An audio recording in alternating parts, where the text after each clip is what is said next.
नमस्कार, आप देख रहे हैं हमारा खास शो मनी मंत्र, जहां बात होती है आपके फायदे और निवेश की जुड़ी हुई। और इस अंक में आप सभी दर्शकों का बहुत बहुत स्वागत है। मैं हूं आंचल गुराटी गुंबर। आज के इस विशेष एपिसोड में हम बात करेंगे छोटी बचत योजनाओं को लेकर।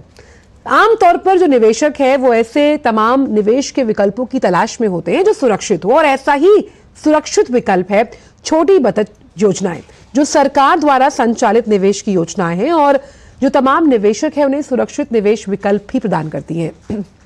ये योजनाएं मासिक, त्रैमासिक या फिर वार्षिक रूप से संयोजित नियमित अंतराल पर गारंटी शुदा रिटर्न भी प्रदान करती हैं। और आज इसी अंक में मनी मंत्र के हम इस विषय पर विस्तार से बातचीत करेंगे। और इस चर्चा में भाग लेने के लिए बहुत खास मेहमान हमारे साथ जुड़े हुए हैं। हमारे साथ धीरेन्द्र कुमार साहब, सीईओ वैल्यू रिसर्च, और साथ ही साथ धनंजय साहब जो कि सर्टिफाइड फाइनेंशियल प्लानर हैं, वो जुड़े हुए हैं। आप दोनों का ही बहुत बहुत स्वागत है हमारे खास शो में। लेकिन आगे बढ़ने से पहले, इस चर्चा को आगे बढ़ाने से पहले, हम दो नंबर्स आपको बता रहे हैं कि अगर आप छोटी बचत योजनाओं से जुड़ी तमाम जो जानकारियां हैं, अगर आपके मन में जो सवाल है, आप इन नंबर्स पर कॉल करके ये जानकारी ले सकते हैं। नंबर्स आपके लिए मैं बता दें, 011-233-87031 और दूसरा नंबर है 2309-7670। आगे बढ़ने से पहले एक रुख लेते हैं कि आखिरकार ये जो छोटी बचत योजनाएं हैं, इन्हें बड़े फायदे का आखिर माना क्यों गया है। क्योंकि जब भी हम बचत की बात करते हैं, निवेश की बात करते हैं, तो ग्राफिक्स के जरिए समझने की कोशिश करते हैं कि आखिरकार इन योजनाओं को छोटा पैकेट बड़ा धमाल क्यों कहा गया। तो विशेष अवधि के दौरान अपने वित्तीय लक्ष्यों को प्राप्त करने में ये योजनाएं जो हैं वो मदद करती हैं। और भारत में घरेलू बचत के जो प्रमुख स्रोत हैं, उनमें इन योजनाओं का बड़ा योगदान है। करीबन 12 योजनाएं इस पूरी प्रक्रिया में शामिल हैं। और सबसे अहम बात यहां पर यह है कि ये सभी योजनाएं जो हैं वो राष्ट्रीय लघु बचत कोष में जमा की जाती हैं। ऐसी योजनाओं को प्रमुख तौर पर 3 तरह से हम वर्गीकृत कर सकते हैं, जिसमें डाक जमा, जो हम डाक की अगर बात की जाए, जो डाकघर है वहां पर आप इसको जमा कर सकते हैं। और ये बहुत पुराना तरीका है जब हम अपने पैसे को निवेश के तौर पर एक सुरक्षित विकल्प में चुनते हैं। साथ ही साथ सामाजिक सुरक्षा से जुड़ी तमाम योजनाएं हैं। हाल ही में जो प्रधानमंत्री ने सुकन्या समृद्धि योजना, जो छोटी बच्चियां हैं उनके लिए ये लॉन्च की गई थी, सार्वजनिक भविष्य निधि है, वरिष्ठ नागरिक बचत योजना है। और इन योजनाओं के लिए दरों की जो घोषणा है वो हर वर्ष के तिमाही में की जाती है। और इन योजनाओं की जो दरें हैं उनको कैसे बढ़ाना है, कैसे घटाना है, ये सरकारी प्रतिभूतियों की जो उत्पादकता है उस पर निर्भर करता है। तो मोटा मोटी तौर पर हमने कोशिश की कि हम आपको बता पाएं कि ये योजनाएं जो हैं वो किस तरह से आपको फायदा पहुंचाती है। लेकिन अब इनका दायरा कैसे बढ़ेगा, इस पर बात करने के लिए बेहद खास मेहमान हमारे साथ जुड़े हैं। सबसे पहले हम चलेंगे धीरेन्द्र साहब के पास। धीरेन्द्र जी, आपका बहुत बहुत स्वागत है हमारे इस खास शो पर। और सवाल मेरा यह है कि छोटी बचत योजनाओं का विस्तारीकरण हम लगातार देख रहे हैं। निवेश के पैकेट के लिए ये छोटी योजनाएं बड़े फायदे का सौदा साबित होती हैं, धीरेन्द्र जी? नहीं, ये जो छोटी बचत योजनाएं हैं बड़ी फायदे से ज्यादा ये सबसे सुरक्षित हैं। एक ऐसे देश में जो कि बहुत ही ज्योग्राफिकली डिस्पर्स्ड है, वहां पे आपके पड़ोस में, क्योंकि यहाँ पे पोस्ट ऑफिस का विस्तार हर जगह हो चुका है। और ये जो नेशनल सेविंग्स ऑर्गेनाइजेशन, छोटी बचत संस्था है, इसका विस्तार हर जगह हो गया, यहाँ वहीं पे उपलब्ध है। और 3 खासकर ये जो स्कीम है, senior citizen saving scheme, public provident fund और सुकन्या समृद्धि योजना, ये तीनों एक खास तरीके का long term fixed income investment है। Senior citizen saving scheme unique है क्योंकि यहाँ पर आपके लगाए हुए पैसे पे अब इसका दायरा काफी बढ़ा दिया गया है। पहले केवल यहाँ पे अधिकतम 15 लाख रुपए लगाया जा सकता था। जो लोग अपने पूंजी से निश्चित आमदनी की उम्मीद रखते हैं, उनके लिए भारत में इससे ज्यादा सुरक्षित कुछ भी नहीं है। दूसरा, पब्लिक प्रोविडेंट फंड, ये इकलौता एक छोटी बचत योजना है जिसपे आपको एक निश्चित रकम आप सालाना 1.5 साल लगा सकते हैं, 15 साल तक की अवधि के लिए लगा सकते हैं। और इससे मिलने वाला ब्याज जो है वो पूरी तरह टैक्स फ्री है। और तीसरा, जो सुकन्या समृद्धि योजना, ये लड़कियों के लिए बचत और निवेश करने के लिए ये एक अच्छा जरिया साबित हो रहा है। ये सारी बचत योजनाओं की खास बात यह है कि भारत में इससे ज्यादा सुरक्षित कोई और बचत योजना उपलब्ध नहीं है। भारत सरकार को पैसा दे रहे हैं। इससे ज्यादा आसानी से कोई चीज उपलब्ध नहीं है। क्योंकि पोस्ट ऑफिस हर गांव हर कस्बे में पहुंचा हुआ है, फाइनेंशियल सर्विसेज ऐसे उपलब्ध नहीं है। और जिस तरह से जन धन योजना का विस्तार हुआ है, उस वजह से बैंक के जरिए अब इनमें लगाना और अपने पैसे को वापस लाना ये काफी आसान। अब एक चौथा कदम जिस तरफ कदम उठाया जा रहा है, कंप्यूटराइजेशन। यहाँ पे सर्विस स्टैंडर्ड बहुत अच्छे नहीं थे। आप पोस्ट ऑफिस जाइए तो कभी वो उसमें भारी सुधार होने की उम्मीद है।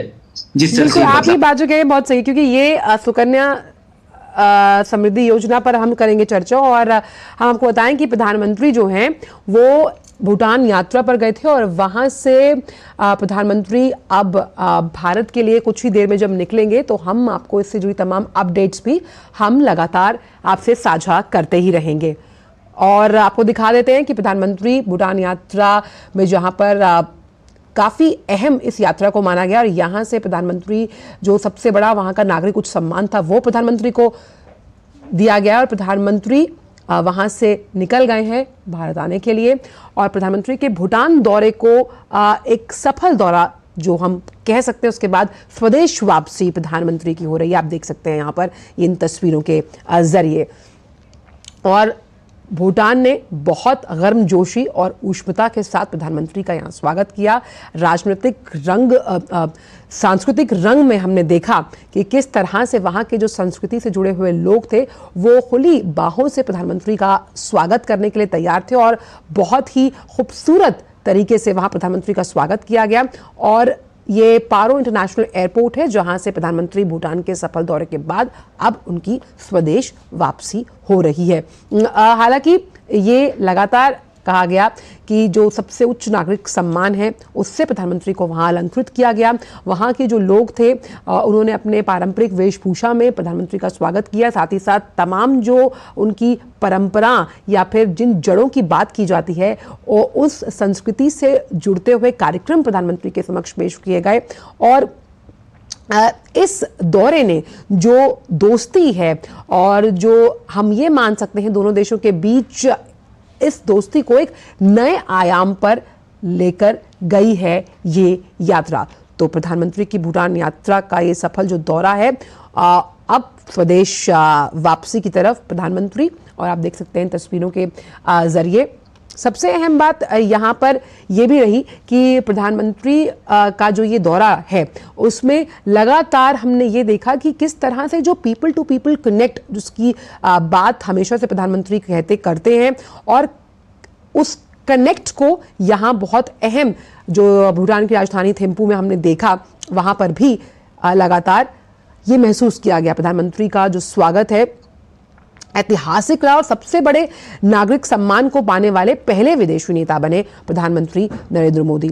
और प्रधानमंत्री को जो भूटान के राजा हैं जिक्से खेसर नामग्याल वांगचुक, उन्होंने प्रधानमंत्री को order of the Duke Gyalpo से सम्मानित किया। और यहाँ पर प्रधानमंत्री का जब औपचारिक स्वागत किया गया, वो स्वागत देखते ही बनता था। जिस तरह से प्रधानमंत्री ने ये भी कहा, और इस पूरी यात्रा का अगर ये मकसद निकल कर देखा जाए तो प्रधानमंत्री ने कहा कि स्वागत मेरे बड़े भाई, यानी वहाँ के टोबगे जो भूटान के प्रधानमंत्री हैं, उन्होंने कहा कि एक भाई के तौर पर उनका स्वागत किया गया। आप देख सकते हैं कि दोनों की जो बॉन्डिंग है वो भी अगर हम डिप्लोमेटिक तरीके से देखें तो कई चर्चा का विषय रही। और खास तौर पर जिस उच्च नागरिक सम्मान से प्रधानमंत्री को अलंकृत किया गया और ये दोनों ही देशों के एक नए रिश्ते की इबारत लिखता हुआ नजर आएगा। मनी मंत्र को आगे बढ़ाएंगे, लेकिन वक्त एक छोटे से ब्रेक का है।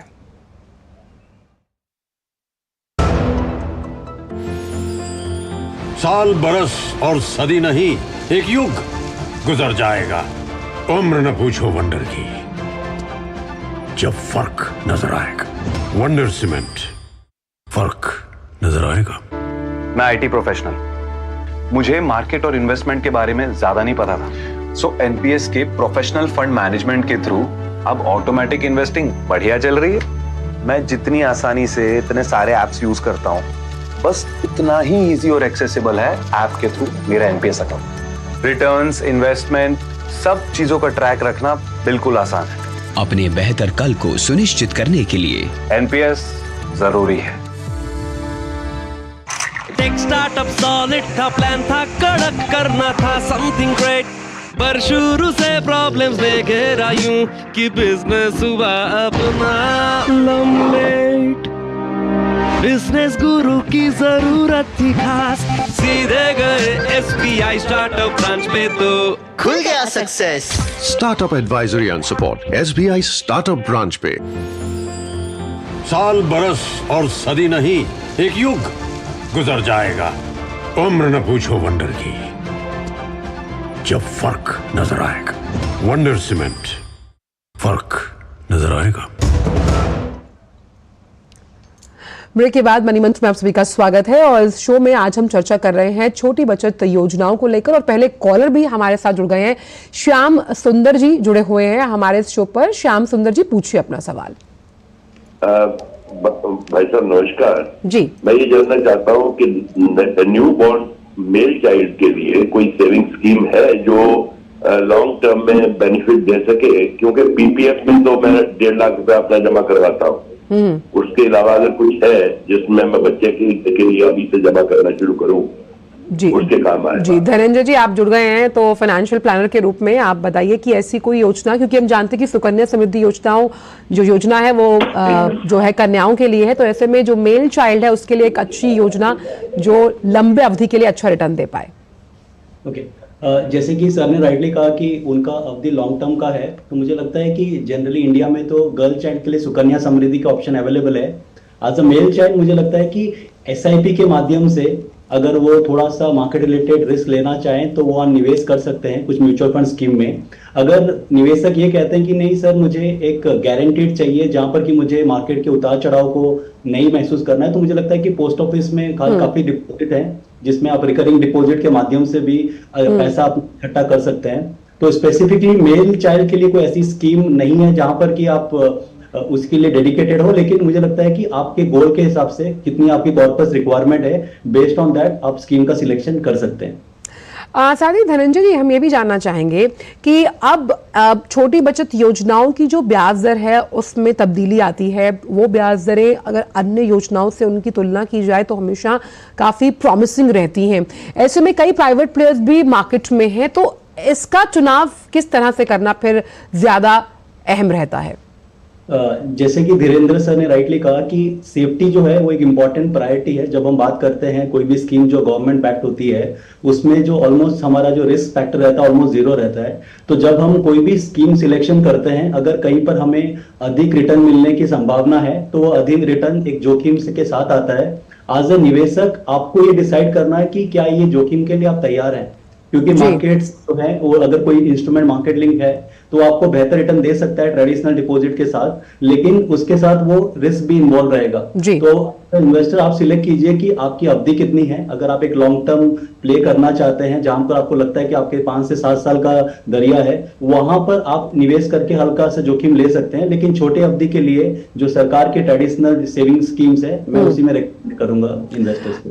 धीरेन्द्र जी, जिस तरह से जो हमने तमाम सामाजिक सुरक्षा योजनाएं जिस तरह से जो इसके अंतर्गत आती हैं उनमें हमने सुकन्या समृद्धि योजना की बात की, इसमें सार्वजनिक भविष्य निधि भी है, उसके बारे में किस तरह के विचार हैं आपके? क्योंकि कहीं ना कहीं रिटर्न के हिसाब से क्या सोच है निवेशक की, वो जानना भी बहुत जरूरी हो जाता है इन तमाम योजनाओं का जब हम वर्गीकरण करते हैं। तो नहीं, निवेशकों का पब्लिक प्रोविडेंट फंड के लिए बहुत एफिनिटी है, वो बहुत उसको अलग नजरिए से देखते हैं, क्योंकि इससे ज्यादा सुरक्षित भारत में कोई और बचत योजना नहीं है।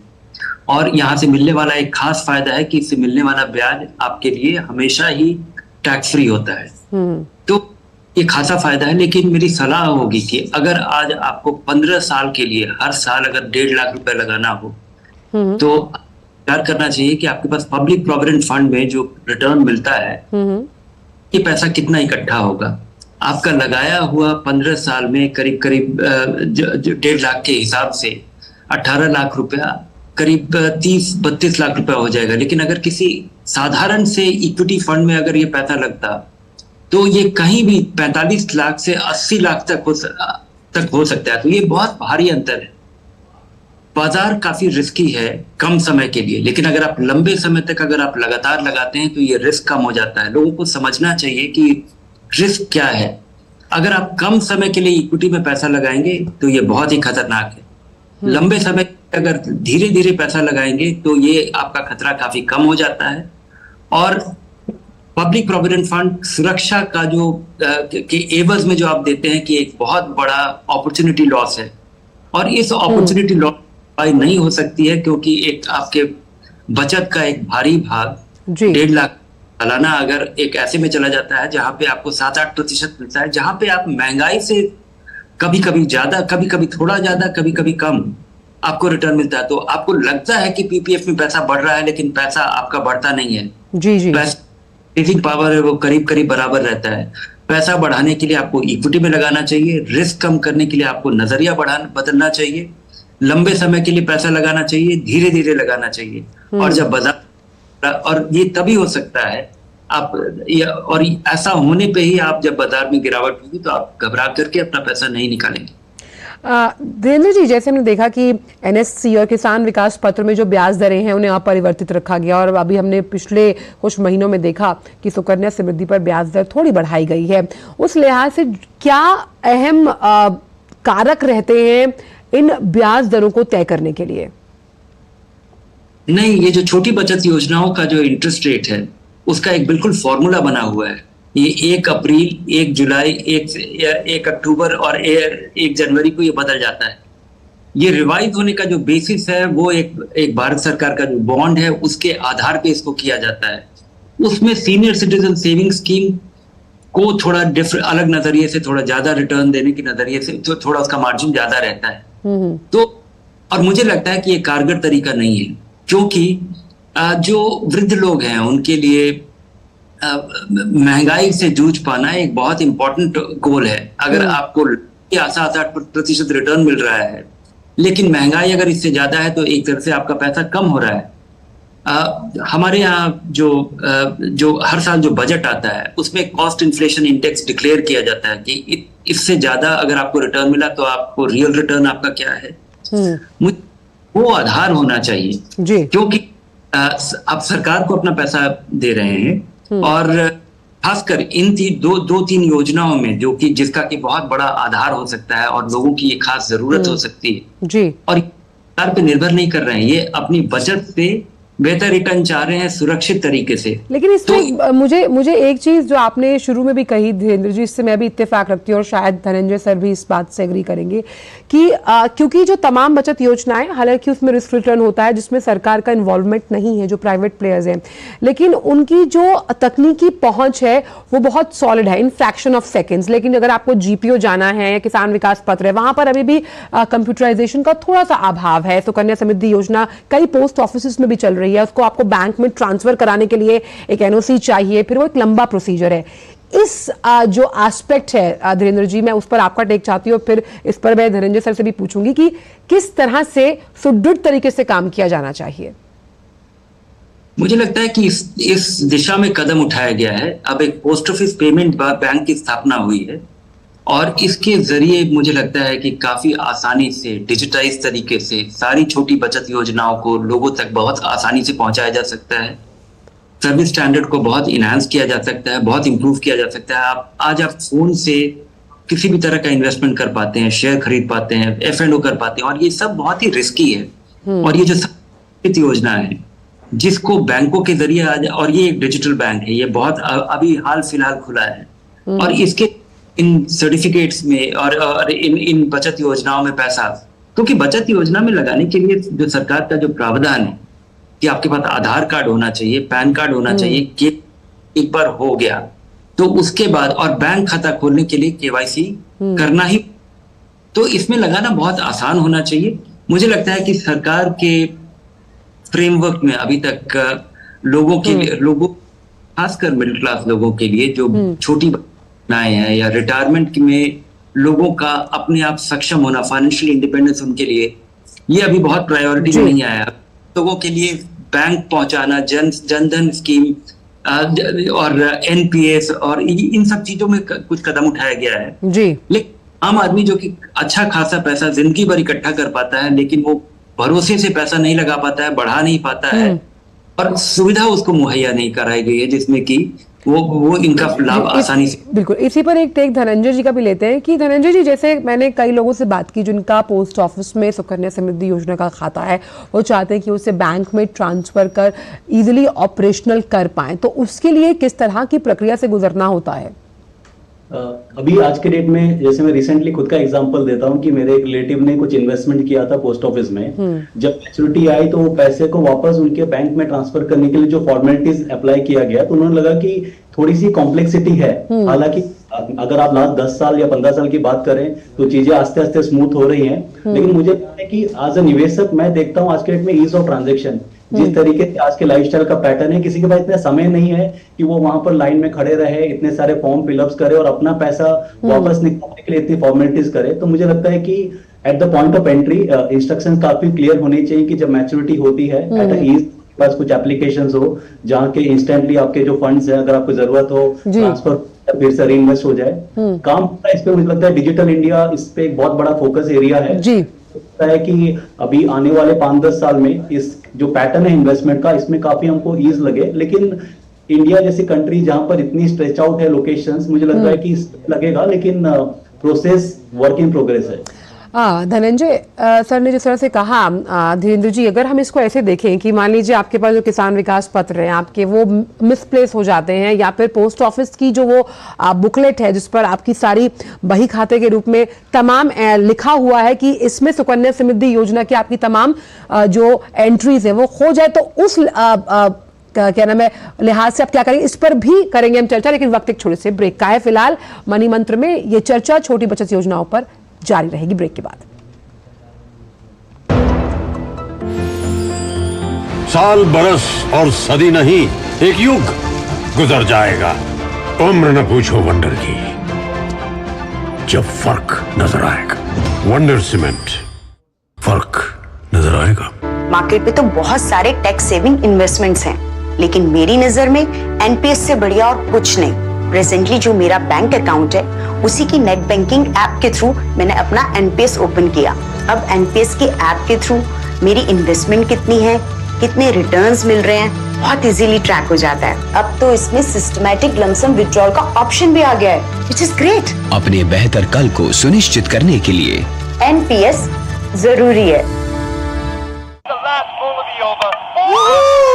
क्या लड्डू, हम यहाँ बैठे बैठे पैसे बना सकते हैं।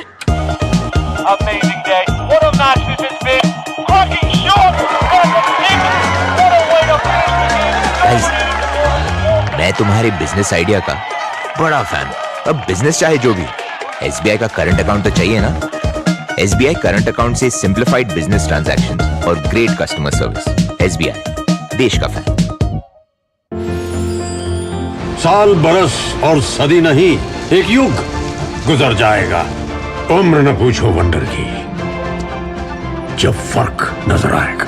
वंडर सीमेंट, फर्क नजर आएगा। ब्रेक के बाद स्पीकर स्वागत है मनी मंत्र में, और हमारे साथ एक कॉलर भी जुड़ गए हैं छोटी बचत योजनाओं पर। आज मनी मंत्र में हम चर्चा करें। अतुल जी बुलंदशहर से जुड़े हैं। अतुल जी, पूछिए सवाल।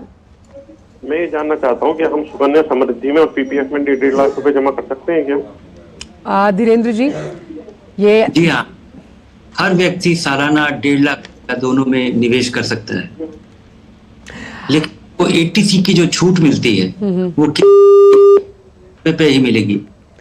धीरेन्द्र जी, जिस तरह से मैं आपसे जानना चाह रही थी कि अगर जो आपके पास लिखित में किसान विकास पत्र है, छोटी बचत योजनाओं से जुड़े दस्तावेज अगर हो जाते हैं और उनका कहीं पर भी डिजिटली इम्प्रिंट नहीं है, तो फिर ऐसे वक्त में क्या किया जा सकता है?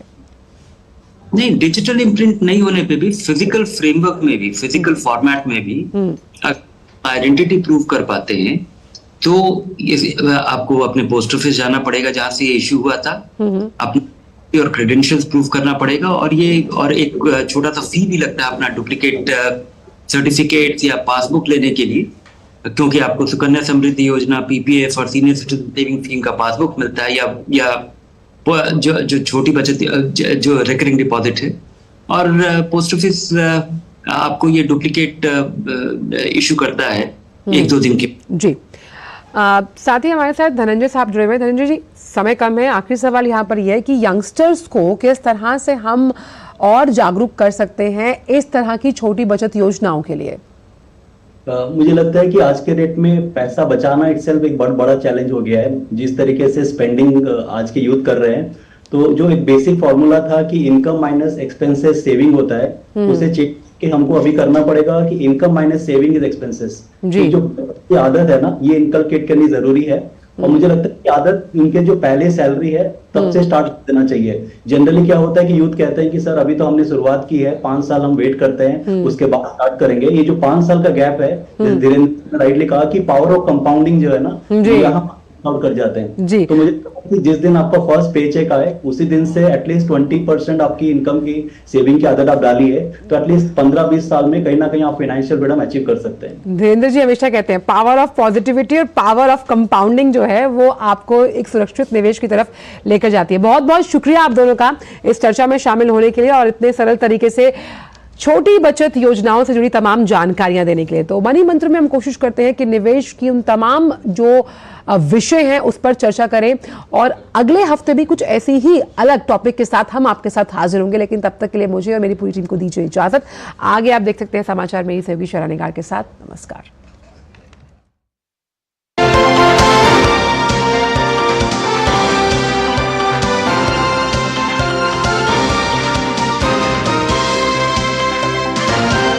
मनी मंत्र के प्रायोजक थे नेशनल पेंशन सिस्टम। अपना बेहतर